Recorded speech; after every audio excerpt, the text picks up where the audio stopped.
Hello বন্ধুরা, তোমরা সবাই কিরকম আছো? আশা করছি সবাই খুব ভালো আছো। আর আজকে হচ্ছে বৃহস্পতিবার, ব্লগটা এখান থেকে শুরু করলাম। আর দেখতে পাচ্ছ আমি রেডি হয়ে গেছি, রেডি হয়ে কোথায় যাচ্ছি। আর আজকে যেখানে যাচ্ছি, তো কারা মানে কে কে সাথে সঙ্গী আছে? আজকে আছে আমার কর্তামশাই, আমার মা, আমার ছোট বোন। তো বেরিয়ে গেছি সকালবেলা। এখন ঠিক ঘড়িতে বাজে 7টা। রিক্সা নিয়ে চলে যাচ্ছি ডানলপ ব্রিজের, এই যে দেখতে পাচ্ছ ডানলপ ব্রিজে উঠছি। আর এই যে এইখানে মা এসছে, মা ছোট বোন, তো গাড়িতে এখন উঠে যাব। আজকে আমরা যাচ্ছি তারকেশ্বর। তারকেশ্বর যাচ্ছি। তোমরা কে কে জানি আমি, জানো কি জানো না বলতে পারবো না। তো প্রত্যেক বছর কিন্তু আমি তারকেশ্বর যাই। বাবা ভোলেনাথের কাছে কিন্তু প্রত্যেক বছর আমি পুজো দিতে যাই।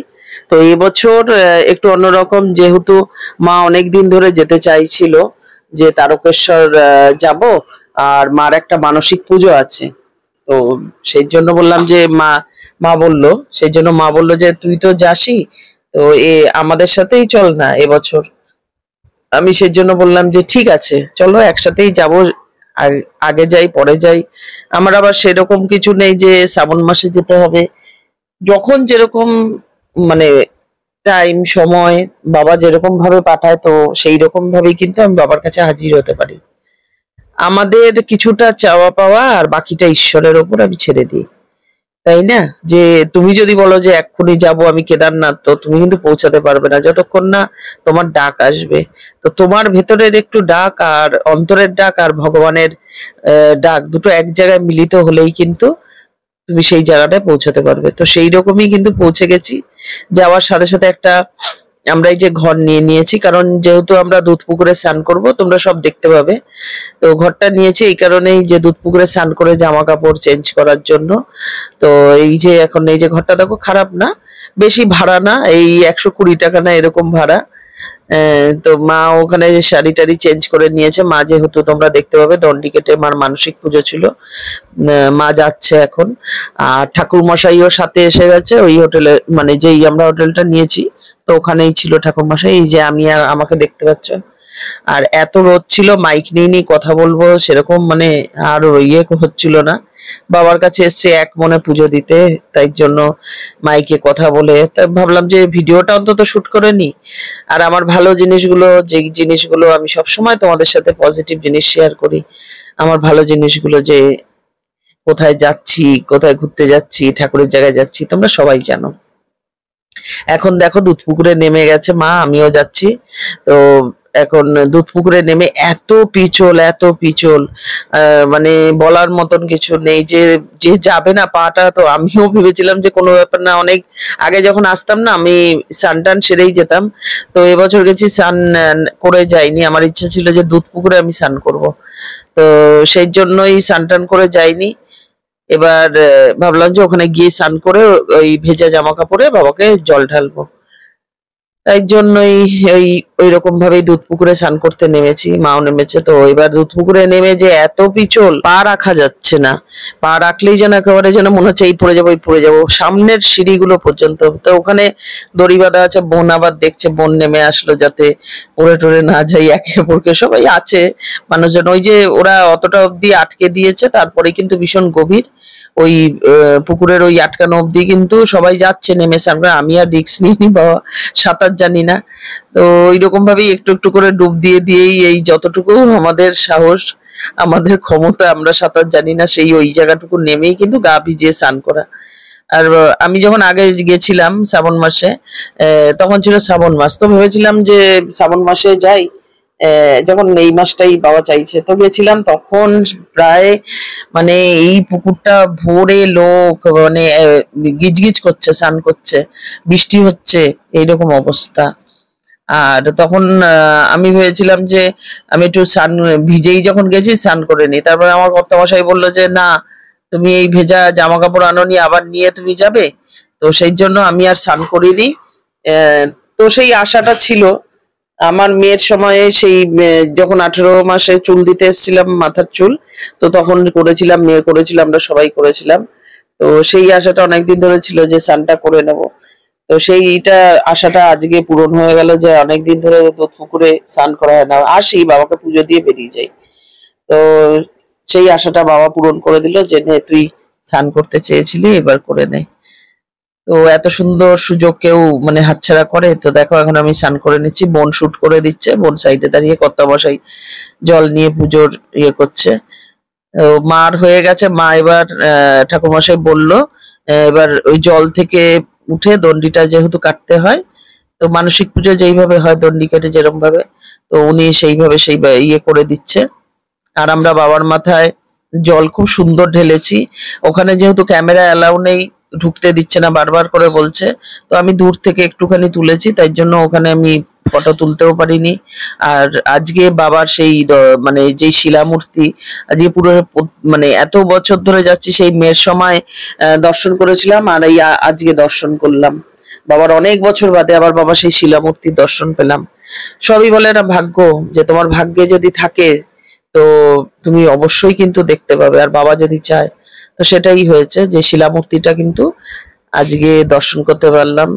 আর ভেতরে যখন জল ঢালতে ঢুকেছিলাম, তো ওই যে শিলামূর্তিটার মধ্যে একটা বড় রূপার খাঁচার মতন এরকম আটকানো, আর উপর দিয়ে কাপড় দেওয়া, আর মাঝখানটা ফুটো আছে, মাঝখানে ওই জল দিলেই সব বাবার মাথায় জল যায়। আসলে এত মানুষজন, তারা যদি ওখানে হাত দিতে থাকে না, তাহলে কি হবে, সেই হাত পিছল খেয়ে ওরকম মানে ইয়ে হয়ে বাবার শিলামূর্তিটা নষ্ট হয়ে যেতে পারে। আর এত মানুষজন সেই শিলামূর্তির ওপর ঝাঁপিয়ে পড়ছে, তাই জন্যই ওখানে ওরকম ভাবে খাঁচা আটকিয়ে ওরকম ভাবেই কিন্তু বাবার পুজো হয়। আর তারপরে যখন আমাদের পুজো কমপ্লিট হয়ে গেল, সবার পুজো এবার বললো 11টা থেকে 9:30টার সময় মন্দির বন্ধ হয়ে যাবে। এবার সেই 9:30 থেকে 9:30 10টা থেকে বাবার সেই আরতি শুরু হলো। এবার আরতি যখন শুরু হলো, সেই খাঁচা খুলে দেওয়া হলো, ব্রাহ্মণরা পুজো দিচ্ছিল, সব দেখলাম। তো ওই শিলামূর্তি আর এখন কাউকে ধরতে দেয় না, ওরা বললো ওই শিলামূর্তি ব্রাহ্মণ ধরে, কিন্তু আমার মেয়ের সময় যখন গেছিলাম তখন কিন্তু অনেক আগেও কিন্তু বাবাকে ধরতে দিত। আমার মনে হয় করোনার পর থেকে এই জিনিসটা চালু হয়েছে, যত দূর মনে হচ্ছে। তারপরে স্নান টান করা হয়ে গেল, এই যে মা এখন দণ্ডি কাটা শুরু করে দিয়েছে।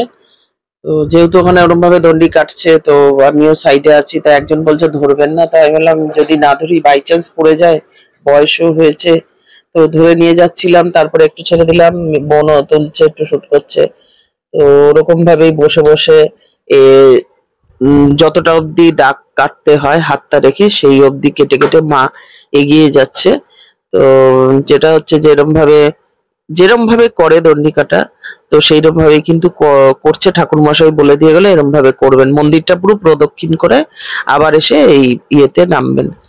মাঝখানে যা পড়বে তার উপরেও কিন্তু শুয়ে পড়তে হবে, মানে এখানে কোনো ওই যে ড্রেন বা ইয়ে রয়েছে, জল যায়, ওইসব ঘৃণা পেলে বা ইয়ে করলে মন থেকে, তাতে কিন্তু হবে না। এই যে কতটা মানে কঠিন কাজ এই দণ্ডি কাটা, যে মাঝখানে তোমার যদি মনে হয় যে নোংরা, ঘৃণা লাগছে, এগুলো কিন্তু মনে আনলে চলবে না। শুদ্ধ মনে পরিষ্কার ভাবে কিন্তু বাবাকে দণ্ডি কেটে পুজো দিতে হবে। আর মাঝখানে যদি ড্রেনও পড়ে তার উপর থেকে এরকম ভাবে, কারণ ওখানে ড্রেন তো কোনো এমন কিছু নোংরা বা পেচ্ছাপ পায়খানা যে সেটা না। এখানে মন্দির চত্বরে চারিদিকে যেটা দেখলাম, বাবার এই জল, এই দুধ পুকুরের জল, এই জল মানে সবাই স্নান করে বাবাকে যেহেতু পুজো দিতে যাচ্ছে, তো ওই সেই জলেই কিন্তু ভরে আছে। আর কিছু যে নোংরা বা ড্রেন পেচ্ছাপ পায়খানা সেটা না, কিন্তু এখানে কিন্তু খুবই সুন্দর চারিদিকে দেখতে পাচ্ছ মন্দির বাঁধানো আছে। হ্যাঁ, যেটা হচ্ছে দুধ পুকুরটা একটু শ্যাওলা, একটু প্রচন্ড পিছল, সেইটাই একটু ভয় লাগে, আর কিছুই না। আর এখানে আমরা দেখলাম চরনামিত আছে পেছনে, তোমাদের এই সাইডেই, এই যে রেলিং করা তার সাইডেই বাবাকে জল দেওয়ার পরে ওই জল দুধ যারা দিচ্ছে ওখানে ইয়ে আছে, তো রেলিং এর পাশে সেই জায়গাটায় ওখান থেকে একজন আমরা বললাম একটু চরনামৃত তুলে দিন, তো সেখান থেকে তুলে দিল। তারপরে ওখান থেকে আমরা আসলাম, এসে জামা কাপড় চেঞ্জ করে নিয়ে এবার আমরা বেরিয়ে পড়ছি। এই যে আমরা যে হোটেলটা নিয়েছিলাম, তো এটা ছেড়ে দিচ্ছি, এই হোটেলটা তোমাদের সেটাই দেখাচ্ছি। তো এই যেরকম হয় একটা ছোট্ট হোটেল, বেশিক্ষণ টাইম না, আমাদের বলেছিল অনেক দামি হোটেল, এটা আমরা তো বেশিক্ষণ থাকবো না, আমরা শুধু এই চেঞ্জ করবো, স্নান করে এসে ইয়ে করে বেরিয়ে যাবো। তো আমরা এই পুজো দিলাম, পুজো টুজো দিয়ে এসে জামা কাপড় চেঞ্জ করে তারপরে এই যে বেরিয়ে যাচ্ছি। এখন বেরিয়ে গিয়ে তারপরে আমরা একটু কচুরি টুচুরি খাওয়া দাওয়া করব। তো আজকে আমি যেহেতু বাবাকে এরকম ভালোভাবে মানে পুজোটা হলো, তো আমি আজকে আর কিছু খাবো না, যেহেতু কচুরি মানে বাবার পুজো করে নাকি বলে চালের জিনিস খেতে নেই। বাবা ভোলেনাথের পুজো করে। তো সেই জন্য আমি ভাবলাম যে আজকেই কচুরি খেয়ে নিলাম। ময়দা, আটা, তারপরে মিষ্টি, শরবত এগুলো খেয়ে থাকা যায়। তো দেখো আমাদের কচুরি চলে এসছে আর আমার ছোট বোনের মুখে হাসি দেখো কচুরি দেখে। আর ও খুব হাসি যে কচুরি দেখে, ও খাওয়া দাওয়া একটু খেতে খুব ভালোবাসে। আমিও খেতে খুব ভালোবাসি। সেই জন্যই তো কচুরিটাও ভালো ছিল। আর ওই তরকারি দেখে বলছে, বাহ তরকারিটা কি মিষ্টি মিষ্টি, কি সুন্দর। আসলে আমাদের সবাই না একটু নিরামিষ তরকারিতে ছোলার ডাল বলো বলো, সবাই একটু মিষ্টি হলে যেন বেশ ভালো খায় রান্নার মধ্যে। কিন্তু বেশি মিষ্টি তো খাওয়া উচিত না। আমি আবার বললাম কি, আমি আবার যেখানে তরকারি মিষ্টি হয় না, আমি আবার বলি মিষ্টি টিষ্টি কিছু আছে তো একটু চেয়ে নি। এই ঝাল মিষ্টি একটু কচুরির সাথে খেতে বললো যে কোনো মিষ্টি নেই, এটা মিষ্টির দোকান না, এটা হচ্ছে ভাতেরই হোটেল যতদূর মনে হলো। সেখানে কচুরিও পাওয়া যায়। তারপরে বোন এই যে দেখছে জিনিসপত্র যা যা, তারপরে ও একটা শিব ঠাকুরের পাঁচালি নিল। পাঁচালি নিয়ে তারপরে ওখান থেকে আমাকে বলছে তুই নিবি, আমি বললাম তুই নে। হ্যাঁ, আমি এখন চললাম, আমি তো আসি, বাবা আমাকে ডাকে। তারপরে ওরা যখন নিচ্ছিল আমি এই 3 নম্বর গেটের দিকে আবার এগিয়ে গেছি বাবাকে দেখবার জন্য। ওই যে বাবার মন্দিরটা দেখতে পাচ্ছ, কর্নার করে তুলছি। সত্যি মনে হয় কি যে আমি যেন বাবার কাছে যেন থাকতে পারতাম, এখানে যদি আমার একটা বাড়ি হতো। আমার আমি জানি না কেন আমার মনে হয় যে আমার ভোলা মহেশ্বর আমার সাথে সব সময় আছে। যেটা বলতে গেলে যে আমি না চাইতেও আমার সাথে অনেক কিছু ভালো ভালো জিনিস যেগুলো হয়ে যায়, আমি বুঝিও না যে কেন এটা হলো। কি পরবর্তীকালে আমার মনে হয় যে ও এইটা হলো, এরম হলো, কি করে হলো। তো সেটা আমার যেন জানি না যে ভোলা মহেশ্বরই মনে হয় যে এই জিনিসগুলো করায়। আর আমরা সিঙ্গুরের ওপর দিয়ে যাচ্ছিলাম ওই সাইডটা, তো তখন বোন কলার কথা বলছিল যে কলার, আমি বলছি হ্যাঁ কলা নিবি, আলু নিবি, ও অনেক কিছু। তো সেই হাসাহাসি করছিল যে এরকম কলা নিবি, হ্যাঁ আমি বলছিলাম ওকে আলু নিবি, আর কি কি নিবি, চাল নিয়ে এখান থেকে সব নিয়ে চল, বাবার পুজো দিতে এসছিস। এই বনে বনে যা হয় মজা করছিলাম। আর আজকে পুজো দিয়ে খুব ভালো লাগলো।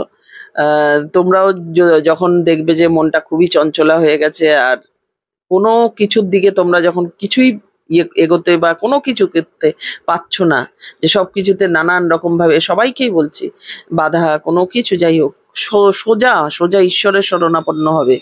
কারণ তুমি একা এসছো, তোমাদের সবাইকে বলছি আমরা প্রত্যেকেই একা এসছি, একা যাব। তাই জন্য মানুষকে রেসপেক্ট করো, ভালোবাসো। আর যেটা হচ্ছে যে যখন মনে হবে যে যেই জিনিসটা ভুল হচ্ছে, ঈশ্বরের ওপর ছেড়ে দাও। তোমাদের সাথে অনেক কিছু কথা বললাম। তো সব সময় যে একটা জিনিস মনে রাখবে, ভালো যাবে সেটা কখনোই না। আর যখন খারাপ কিছু আসবে মনে রাখবে তার পেছনে নিশ্চয়ই ভালো কিছু আছে, তাই না? সব সময় যে তুমি ভালো ভালো ভালো চিন্তা করবে সেইটা না। তো কথা বলতে বলতে বালি ব্রিজ চলে আসলো, বালি ব্রিজের পাশের ব্রিজটা দিয়ে আমরা যাচ্ছি। আর তোমাদের কিরকম লাগে আমার ব্লগ ভিডিও অবশ্যই কমেন্ট করে জানাবে। আমার একটা ইউটিউব চ্যানেল আছে, তো সেই ইউটিউব চ্যানেলেও আমি ভিডিও আপলোড করি, ফেসবুকেও আপলোড করি, জলিস কিচেন অ্যান্ড ব্লগিং এ। আর সাহা ইন্দিরা আমার ফেসবুক অ্যাকাউন্ট, তো সেখানেও আমি ভিডিওটা আপলোড করব। যে যেখান থেকে দেখছো, তো তোমাদের কাছে আমার একটা আবদার রইলো, ফলো করে দিও, একটা সাবস্ক্রাইব করে দিও। তাই তো, একটা ফলোই করবে তাই না? তো একটা ফলো আর একটা সাবস্ক্রাইব কিন্তু অবশ্যই তোমরা করে দিও। তোমাদের কাছে আমার এটা একটা আবদার, ভালোবাসা বলতে পারো।